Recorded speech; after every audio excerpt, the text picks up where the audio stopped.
poble i han triat, la parcel·la se diu carrers amb nom propi.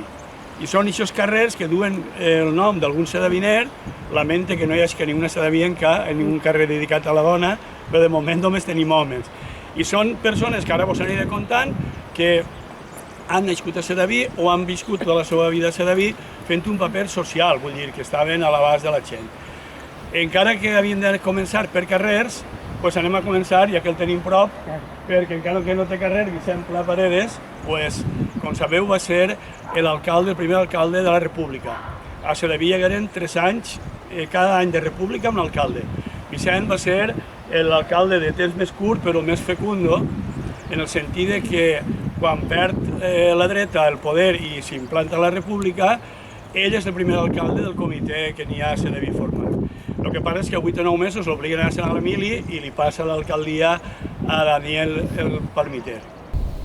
Què va fer Vicent? Vicent va fer coses molt bones. Primera, de tots els que havien al seu voltant, era la persona amb més cultura. Daniel i Pepe, el Fumaguela, eren llauradors. Vicent tenia estudis. Venia allò que dia, a més de les 4 regles, llegia molt bé, escrivia molt bé i tenia això piquito de oro. Entonces, quan entra com a alcalde, com el moment és molt difícil pel poble i per Espanya en general, fa unes normes totalment atrevides que isqueren bé, hagueren pogut eixir mal, però isqueren molt bé. Una, donar armes a la gent d'esquerres perquè defensara de l'entrada al poble d'aquí. 2, muntar barricades en les 2 entrades oficials del poble, on està la peluqueria, com li diuen, de Valen, que ahir s'acabava el poble, i a l'altra part de... Sí, és curiós, ja veureu, després veureu. I a l'altra banda, per la part de l'Horta, perquè senda de les Vaques, que ara després veureu el cementeri, perquè Sedaví, l'entrada i l'eixida oficial de Sedaví era per allà. El que és ara modern, per a nosaltres, era el natural pels nostres avantpassats. Sedaví no eixia al camí real de Madrid, no tenia camí, era una senda d'Alfafar. Els carros, bicicletes, eixien per ací, a València. Llavors fa les dues entrades, dona les armes i fa una derrama per a que els més rics pagaren uns diners perquè els pobres pogueren menjar i tinguin treball en el temps de la República.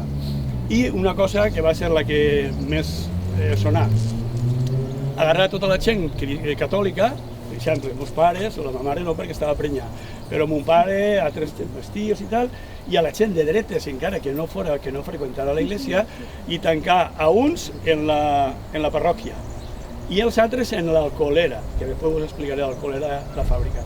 Per què? Perquè venia la Panderola de València o el Passeillo d'Alfafar en la llista. I allí dia, per exemple, Enrique Sospedra Giner, que era mon pare, no sé qui si sé más, al Passeillo al Saler, ja no tornava. I entonces esta gent se situava en la barricada i era molt curiós, cada un contava la frase d'una manera, però cert és que venien i dient abrir la barricada que vamos a entrar. I entonces l'alcalde o el que estiguera dia si teniu collons entreu que ja veurem com eixiu. Què passa? Que així no hi hagué ningú derramament de sang. Quan passà la força del Passeillos, cada un tornàs a casa, mon pare se n'anava al frente Utiel, cada un a la seva vida i així no hi hagué ni una gota de sang. Ixes mesures, més el desmantellament de la fàbrica alcoholera, que ja vos el contaré, van ser el que motivaren que a ell i als altres alcaldes els farà un consell sumaríssim de guerra.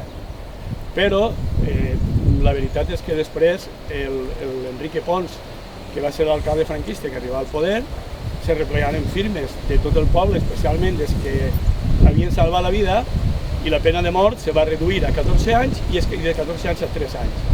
Con lo qual, l'únic que es quedava era allunar-se del poble, el desterro i així que posaven, i el que era mestre no podia ser mestre, que no passaren uns anys, el que era, vull dir, però no hi hagué represàlia de mort ni de... Entonces, a este home li s'ha dedicat aquesta escola. Per això li s'ha dedicat aquesta escola, no té carrer, però li s'ha dedicat aquesta escola.